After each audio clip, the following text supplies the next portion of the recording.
El mundo de hoy se ha hecho una gran caricatura de Dios, de acuerdo a lo que dicen las culturas, los filósofos. Yo recuerdo cuando empecé a estudiar, eso fue como ayer, y todavía no había estudiado, ¿qué pensaban los filósofos de Dios? ¿Sí? Platón, Sócrates, Aristóteles. Y Aristóteles es el que resume en un librito que se llama Landa, número 12, de la metafísica. Él habla del acto y de la potencia. Y allí comprende a Dios y dice que es el primer motor inmóvil que se mueve por amor. Y Santo Tomás de Aquino, en el siglo XII más o menos, iban a quemar todas las obras de Aristóteles, porque resulta que de él hablaron de las categorías, de la física, de los sueños, pero el libro de la metafísica no lo habían traducido. Entonces todos los otros libros estaban llevando a herejías, y sobre todo lo traducían los judíos y no podían comprender que Jesús era Dios por esa enseñanza. Entonces Santo Tomás toma el libro y empieza a traducirlo, pero eso era un grupo como de 10 personas, ¿no? Y eso era por cuestiones, las disputaciones, y hablaba, y el filósofo dice una cosa y el otro, bueno, y allí él comprendió a Dios. Y de ese libro muchos filósofos se han pegado: Kant, Hegel, Heidegger, Gadamer, que hoy en día es donde se han fundado muchas denominaciones religiosas, ¿sí? Y en ese libro era como pensaban a Dios en ese momento, por amor. Por eso Jesús revela muy bien su identidad y dice que todas las leyes se resumen en amar a Dios y amar al prójimo. Más de 615 leyes que tenía el judaísmo. Por eso no nos podemos armar caricaturas de Dios, ¿sí? Porque hoy hablan de los dioses del zodiaco, los dioses de no sé dónde, los romanos, los helenos, de dioses para todo el mundo, pero no tenemos una comprensión de Dios. Por eso cuando Jesús dice, soy el Hijo de Dios, no fue fácil, porque viene de una cultura donde tenían a Apis, que era el becerro de oro, donde tenían la serpiente, las fuerzas internas del hombre, donde venían de la magia egipcia, ¿sí? Y entonces pasar a creer en un Dios que se hace hombre, muy difícil. Por eso el santo cura de Ars decía que la mejor manera de conocer a Dios era con humildad. Blas Pascal decía que no era fácil conocer a Dios, que teníamos que doblegar mucho el orgullo de nuestro corazón para poder comprender las cosas de Dios.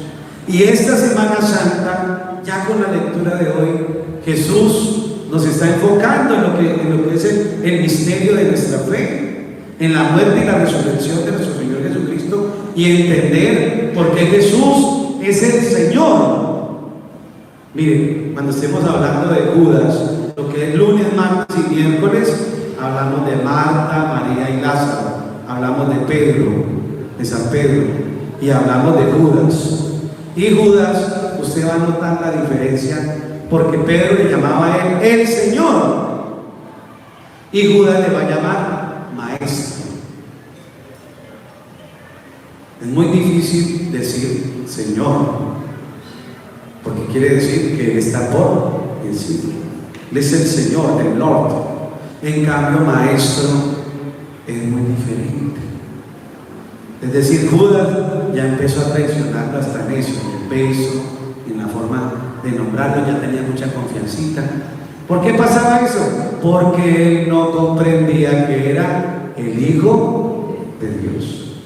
Porque él estaba detrás del pecunio, del money, y él estaba viendo que a Jesús le ayudaban mucho y que Jesús hacía muchas obras por los pobres. Por eso él habla, dice, no crea por mí, crea por las obras, y así no crea, crea porque las obras están en mi Padre. Mire, usted quiere poner a prueba la fe, póngase a hacer una obra. Póngase a hacer una obra. Mejor dicho, déle el estudio a sus hijos y verán. Y usted empieza y usted va a empezar a ver las bendiciones de Dios. Así no tenga nada, empiece de cero.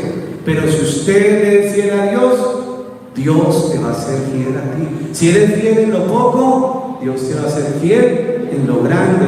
Y es que nosotros fallamos en la fe. No consultamos a Dios antes de tomar una decisión, antes de hacer algo. Uno tiene que consultar a Dios. Señor, es tu voluntad. Señor, es tu voluntad. Es la voluntad tuya en mi vida. ¿Cómo es nuestra oración? ¿Cómo le estamos pidiendo a Dios? Ojalá que esta semana sea un tiempo no solamente a nivel intelectual de meditar o reflexionar, sino de conversión, de que empecemos a cambiar, de que empecemos a ser mejores personas, una mejor versión de Dios, de lo que Dios quiere en nuestra vida. Nosotros somos hijos de Dios. Dígale al que está al lado: tú eres hijo de Dios. Compórtese como tal. Somos hijos de Dios, no somos hijos de, ya saben quién, ¿sí? Hijos de Dios. Nosotros estamos en este mundo porque Dios quiere. Es la voluntad de Dios que estemos nosotros aquí. Por eso Dios nos dice que bienaventurados los pobres, porque de ellos es el reino de los cielos.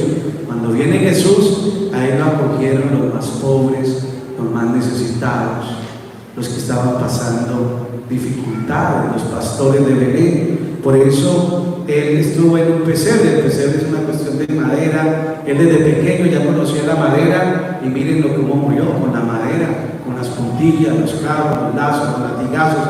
Él conocía cuánto pesaba un bloque, sabía cuánto pesaba un bloque de madera. O sea, era muy bien a qué estaba predestinado Jesús: a salvarnos a nosotros.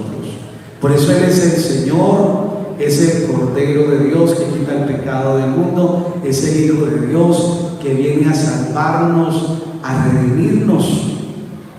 En todos sus pastores, todos sus apóstoles, todos los que lo seguían a Él, era porque era esa fuerza de amor que irradiaba. Él no rechazaba a nadie, Él siempre se acercaba. Que esta semana todos estemos con Jesús y que Jesús esté con nosotros, reine en nuestra vida, reine en nuestras familias, y vamos a ver cuántas bendiciones el Señor nos va a dar por el poder de su preciosa sangre, de sus preciosas llagas, por el dolor de su pasión. Y vamos a aprender mucho de la angustia de Jesús, de esos momentos tan difíciles que vivió Jesús, tan angustiantes, de preocupación y hasta de miedo, porque enfrentar la muerte no es fácil, pero el Señor nos enseña en la fe, como le enseñó a Jeremías, y como decía el Salmo: grité al Señor y Él me auxilió. En el peligro invoqué al Señor y Él me escuchó. Es el momento de tener confianza, de tener fe, pero no hay quieto, no, sino como ese motor inmóvil: orar, orar, orar, orar, y ser más intensos en la oración, más perseverantes, más persistentes en la oración, y no permitir que el demonio te quite la fe, te robe la fe. En un templo de los griegos, Sócrates veía una frase que decía: conócete a ti mismo. Que sea la oportunidad esta semana de conocerse más interiormente y aprender también de los komi, una palabra que se llama yuguala, que significa acuerdo. Que empecemos a hacer acuerdos con Dios, colocarnos de acuerdo con Dios. Puede ser que durante este año le hemos quedado mal, le hemos faltado, y es el momento de pedirle perdón, de reconciliarnos con Dios y de recibir esa fuerza y esa bendición que viene de lo alto. Amén. Amén. Amén. Amén. Vamos a colocarnos de pie y quiero que le ore al Señor. Órele con fe, pídele al Señor esa bendición grande en tu vida. Inicia la Semana Santa, la semana mayor, la semana más importante para con Dios. Antiguamente ya desde este día ya habían matado todas las vacas de la semana, ya habían hecho todos los tamales, ya tenían listos todos los pescados, porque era Semana Santa, ¿se acuerdan? El silencio. En esta semana no se toma, no se come mucho, no se duerme mucho, solamente para Dios.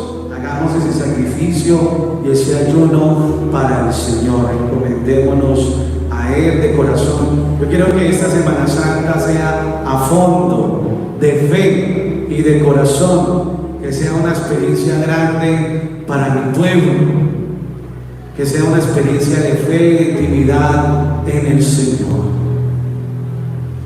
Ora por los enfermos, por los necesitados, por los que pasan hambre, por los que tienen miedo, angustia, que nuestros campesinos puedan bajar a las ceremonias, puedan venir.